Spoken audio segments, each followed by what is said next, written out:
Hi, I'm Ahmed Shahabuddin, filling in for Femi Oke. Each month in the U.S., an average of 57 women are shot and killed by an intimate partner. In many of those cases, women are being killed by partners who are legally barred from even having a gun in the first place. Today on the stream, we discuss why so many domestic abusers have access to guns and what can be done to stop these preventable murders. Take a look at the trailer for a new documentary from Fault Lines, which investigates how U.S. gun laws are failing to prevent domestic abusers from killing their partners. Can I have a wellness check on my daughter, Jasmine Willock? And the reason for the check welfare? She didn't go to work for the last 2 days. The guy she's with is going to court for beating her, so I don't know if she's alive or not. I can't leave. I feel like I'm being pushed and pulled. I don't know what to do now. He would isolate her, keep her away from us. She had marks on her neck, marks on her arms. Her back was all tore up. The sleeve was tore off. He's like, I should pistol whip you. So I'm just saying, please stop, please stop. The investigators knew, the police knew he had a gun. Oh my gosh, oh my God. The bullet had went in the back of my head and came out my cheek. All these laws that are out here, and my daughter's gone. We shouldn't have laws in the books that are just for show. We punish them on the back end, and by that time, it's often too late. It just makes you angry that the system did nothing to help. A warning to our viewers, the conversation today will focus on domestic violence and may be too graphic for some audiences. Joining us today, we have Fault Lines correspondent and investigative reporter at Reveal, Jennifer Golan. In Dallas, Texas, we're joined by Natalie Nanasi, who is the director of the Hunter Legal Center for Victims of Crimes Against Women. And in Baltimore, Maryland, is Shannon Frateroli, a professor at the Johns Hopkins Bloomberg School of Public Health. As always, we want to hear your thoughts and questions, so be sure to jump into our live YouTube chat, and you too can be part of this discussion. Ladies, thank you so much for joining us. Such an important film, really stunning, really powerful, moved me to want to understand this more and even do something about it, quite frankly. And I want to ask you, I mean, Jasmine's story, a harrowing example of kind of tragic outcomes that could be prevented. And I'm curious what you discovered, what you learned, and why you made this film. We learned that Jasmine's story demonstrates what's happening across the U.S., and that is that offenders who should not have guns under federal and some state laws are still carrying them anyway, and they're using them to kill their intimate partners at alarming rates. The number of intimate partners killed over the last 10 years is soaring, and we know that the problem has been compounded by the pandemic. Mm-hmm. The reason we made this film is because we were driven by this sense of utter injustice, that mostly women are dying at the hands of people who should not have guns, and the laws are not being well enforced. And I see both you ladies are nodding. I want to go very quickly to a comment that came in from our community.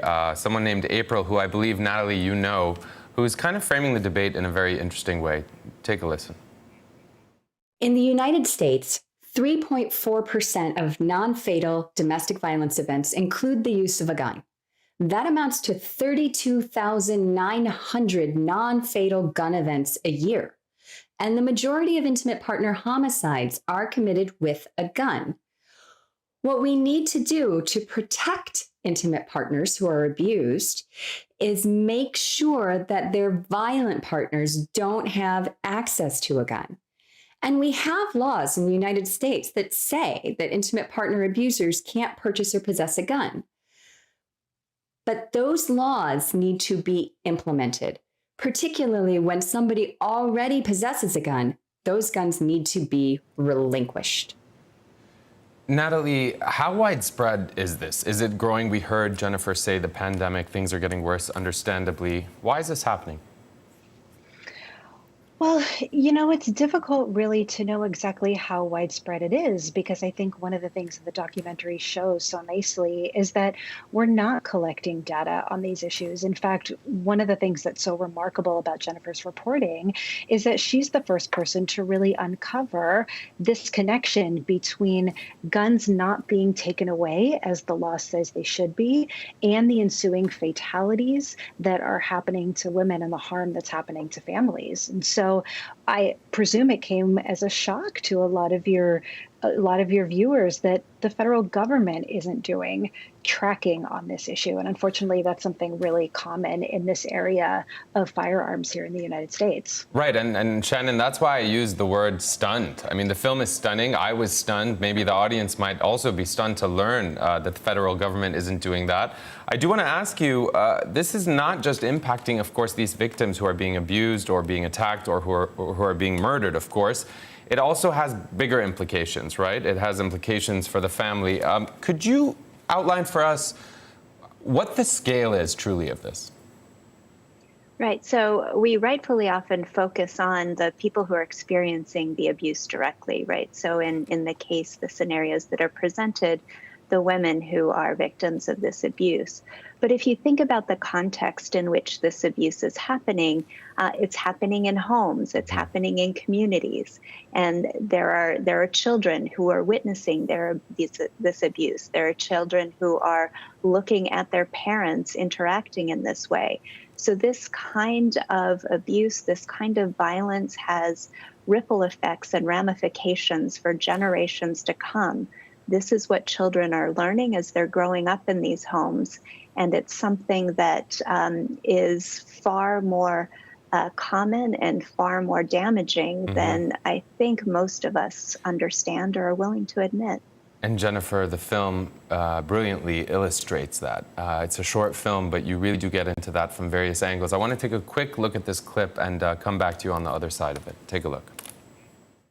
I feel like a lot of government people don't see how bad of an issue it really is. They don't see the ripple effect from it.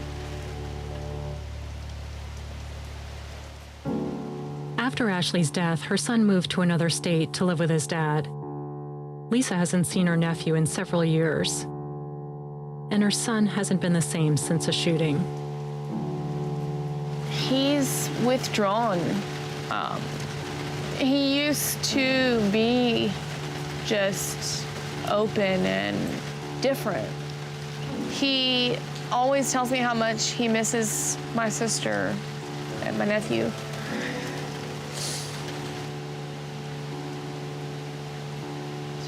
I'm worried that it will stick with him forever. You know, they say children are resilient, but they're not supposed to see that. They're not supposed to go through that. When you see that back, what can you share with us about Lisa's case and that kind of humanizes what happens to a whole family and community when this occurs? Her family has been shattered. Her son, as she so eloquently described there, has never been the same. He's withdrawn. He plays video games during the day. It's affected her entire family, and she hasn't seen her nephew in several years. And that was the son, her nephew, who is orphaned after his mother was killed. And we know that there are untold number of kids and families who have been split apart and devastated by these shootings. And Shannon, so much devastation, and it's hard to measure, as we've heard. I'm curious, when you see that clip, and when we talk about this being a problem of enforcement, what would you suggest should be the priority in terms of trying to address this? Yes, well, this latest clip really demonstrates, one of the challenges we have in our society, because on the one hand, we have over the past few decades gone a long way toward passing laws to address these very problems. We've gone a long way toward passing laws that allow for courts to temporarily remove guns when domestic violence is an issue through civil protection orders. But what we haven't done is follow up to assure that those laws are implemented and enforced. And we need to be focusing attention on not just passing laws, but making sure that the systems are in place and supported so that the benefits from those laws can be realized, and that people that are featured in videos like this don't experience the violence that is so devastating to families and communities. And Natalie, when we talk about these laws and the loopholes, and where are things falling apart, and how can this continue to not get the attention that this documentary is really shining on it? Yeah, I mean, there are a number of issues that cause this to be really complicated. The first is that we have a system here in the United States where we have a federal system where we have laws on the books on the federal level across the country that prohibit domestic violence offenders from possessing firearms after they've been convicted. The issue is that the enforcement really needs to happen at the state level. Mhm. And the underlying convictions are also at the state level. So at baseline, you have this really challenging interplay between laws that are in two different places, right? At the federal level and the state level. And so that's the first big hurdle. Right. And when we say that that's just the first hurdle, Jennifer, I want to, in a moment, show a clip from the film where you actually kind of pressure, or at least question, the acting deputy director of, I think, the Bureau of Alcohol, Tobacco, and Firearms, which is responsible essentially for potentially collecting and gathering that data, right? Or could be. And I think it's important because it really does show that this is a sort of failure in accountability. Take a look at this. How many people are prohibited from having guns because of felony convictions and qualifying domestic violence misdemeanors? Oh, I don't know that number. I'm not sure anyone knows that number with precision. And how many domestic violence homicides are being committed by people who are not allowed to have guns? I don't have that number. So you don't know how many people have died at the hands of partners who were prohibited possessors, and we don't know how many prohibited possessors are out there? I don't know. We certainly track the number of firearms that we seize, but our mission is focused on investigating violations of federal laws and not following up on local misdemeanor domestic violence convictions. I kept thinking, why? I just really, it's instinctive. You see that and you think it's obvious almost. So is this a process issue? Is this a funding issue? I think all of those are good questions. For our newsroom, it wasn't a funding issue.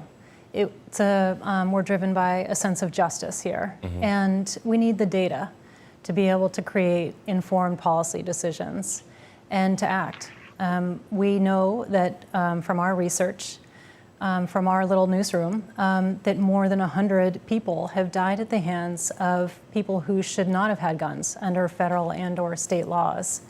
And they still went on to kill their partners. So it's possible. The data collection is doable. I've done it. And we gathered the data from more than 20 states, ran criminal background checks on hundreds of domestic violence homicide perpetrators, and then gathered all the court records to vet the cases to see who met the federal criteria for being prohibited. So we've done it, and it's doable. So then it's a lack of will. I mean, you say we've done it, it's doable, and I would imagine your resources don't outnumber the resources of local or federal government. I'm wondering, Shannon, forgive me, I'm just going to pivot for a second because it seems obvious. Without data, you can't even understand necessarily a problem, let alone solve it. So I'm curious, where do you think there needs to be a focus to actually start to have other people do the work that Jennifer and her team have done?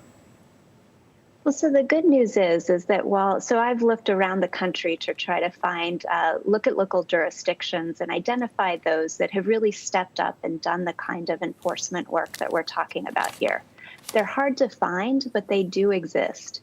And what you see when you do find those local jurisdictions who are doing this work, who are following up on civil domestic violence protection orders, what you find are law enforcement units that are trained, that are committed, that understand the problem of domestic violence, that understand the real risk that firearms pose, and are committed to making sure that when a court issues a protection order that says you're temporarily prohibited from purchasing and possessing guns, that law enforcement unit is committed to doing everything that they can to assure that the respondent to that order is not possessing guns while that order is in place. We've seen it happen. It's a small number of jurisdictions, as far as I can tell, that are doing this work, but they are out there, and it does work, and it does make a difference. Natalie, it looks like you wanted to jump in there.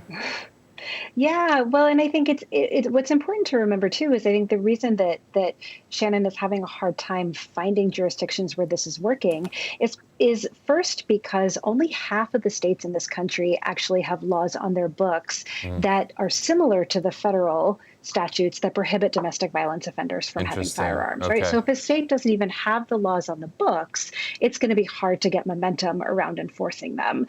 The other piece is that coordination has to happen very deliberately, right? You're thinking about a process where you have a police department, a prosecutor's office, a judge, a probation officer, all of these different areas of the criminal justice system who have to be involved in this enforcement process and getting those people on the same page, getting the local government entities to fund those agencies to do this work specifically. Like we saw, the ATF doesn't have a dedicated domestic violence task force. And so it can be done. It absolutely can be done, but it takes prioritizing this issue. So it can be done. We've heard from Shannon examples where things are working. So there is some hope here. And we have a comment from Ernest Coverson from the End Gun Violence campaign manager. He's with Amnesty International. He kind of echoes some of what you discussed. Take a listen. What would it take to end gun violence in the United States? Two things. One, funding community-based organizations that's doing great work in this country, doing great works across this country, in communities across this country. They are changing lives on a day-to-day basis. Funding many times isn't there. And so for the federal government to actually fund these organizations so they can continue to do the work. And then two, the political will of our elected officials to enact common sense legislation that will allow guns to be tracked, guns to be registered, gun owners to take responsibility for their firearm. These are two opportunities that we have that would change this epidemic. Shannon, you're nodding. I was going to go to Natalie, but it seems like you either agree with a lot of what he outlined. He outlined four things. What do you make of that? I completely agree. I mean, we need sort of voices in this country to recognize the problem and the opportunities we have to address this problem and to hold people accountable. We need citizens, we need stakeholders and advocates to really elevate this problem and point towards solutions. What takes movement in our communities is people caring and people raising their voices together to call for action, to call for attention to the problems that we care about. And the sad fact of the matter is that for decades, domestic violence just has not been a priority in this country. We've been willing to sort of dismiss it, to sweep it under the rug, to classify it as a family problem. We're only now starting to really come to terms with it, and we need lots of loud voices in order to assure that we deal with it effectively and address the guns that are also devastating in these relationships. Jennifer, did you have something to add? Yes, I mean, part of the problem in this country is there's no gun registry. Federal law prohibits it. So it's very difficult to track who owns which guns and how many they have, including prohibited offenders who are barred from having firearms. The other key here is that our country is awash in guns, and for private gun transfers, there's no requirement that people undergo a background check. And, you know, you talk about the background check and you know, our country, or the U.S. being awash with guns, I should say. We have a Twitter comment from Tendai talking about the culture of guns, if you will. If truth be told, the horse has already bolted in the U.S. as far as gun violence is concerned. As long as Americans continue to glorify guns and violence in their movies and entertainment, as well as believing that guns are a necessary tool for protection, then it's a lost cause. So quite pessimistic there, Shannon, but I'm curious, the culture itself, how big a role does that play? You know, we know that there's the Second Amendment. We know that, you know, we hear Americans love their guns, and there are statistics to back, as we've heard in the doc, why. But does that have to be part of a solution? Can we change this reality without a big shift in the culture? I don't think we need to change the culture. The culture is there, but there's also another culture that recognizes that responsibility when it comes to gun ownership is key. There's another culture that doesn't want to be gun owners. In fact, when we do polls, and we've done many polls about public opinion around gun policy, what we see, I'm guessing would shock the viewers here today.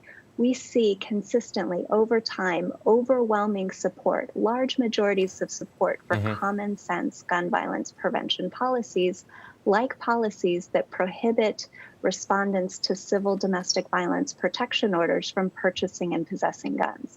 And regardless of how we cut the data, if we look at men or women or Republicans or Democrats, different regions, gun owners, non-gun owners, people who identify with the NRA, what we consistently see is common sense gun policy makes sense to most voters. But those voices aren't what rises when we have policy discussions. What rises are a minority of extreme views with regard to defining what our culture is about. Gun culture is a part of what we are in America, but it's a small part, and there are many other voices that need to Natalie, be heard. Natalie, I know you wanted to jump in. I want to ask you though, the 3 proposed rounds of legislation, why did they fail? I mean, where is their optimism that any new efforts might succeed? Yeah, I mean, I think Shannon is right that I think this legislation fails because a small group of individuals has an outsized control on the policy making in this country. Look, I have to say, I don't know that I am incredibly optimistic about solutions at the federal level, given our political climate, which is why I think we need to be focusing our energy on the state level. Like I said, passing these laws in states where we don't have them and working community by community to enforce the laws that we have on the books. I think that can be done. We can change culture. I think what Ernest was saying, it's got to be a community-based effort, and we can start to change minds around that. And speaking about community, we also have someone in our broader community here at the stream, the director of the National Resource Center on Domestic Violence and Firearms, who has a message for our audience that he sent us via video. Take a listen. If you're concerned, having heard about firearms and firearms not being taken from domestic abusers, there are some things that we think you can do. You can find out in your own community if the court is, first of all, advising defendants or warning them that they can't purchase a gun or possess a gun. Secondly, the court should be finding out if that person has firearms or has access to firearms. Next, the court should be ordering that person to surrender those firearms. Finally, the court should be holding some type of hearing or otherwise ensuring that the person has complied. Unless all 4 of those steps are being taken in your community, you may be living in a community that relies on the honor system, where you're expecting the person who is prohibited from possessing guns to turn them in voluntarily. And that's a very dangerous thing. The honor system reality is quite surprising for someone who didn't know anything about it. He outlines some concrete steps, 4 steps. Anything you want to add based on your work that you think you would recommend should be addressed? I was surprised too, Ahmed. I mean, I think that's one of the shocking things is that it's an open secret among judges, lawyers, prosecutors, police that we're operating on this honor system. And we're trusting offenders who have already shown that they can't be trusted in some cases with firearms to disarm themselves. And what our data shows is that's not good enough. We still have hundreds of people dying at the hands of people who shouldn't have guns. And that was a message that came through loud and clear in the documentary for me, that what's being done is just simply not good enough. Jennifer, Natalie, Shannon, thank you so much for joining this conversation, and of course for everyone at home for joining us today. And if you or someone you know is experiencing domestic violence, we have some resources up on the screen for you to use. In the US, there is the National Domestic Hotline, and in the UK, there's also a helpline available. Femi will be back next, I believe next week. Yes, don't worry, she'll be back next week with more great content from all of us here at the stream. Thanks so much for joining.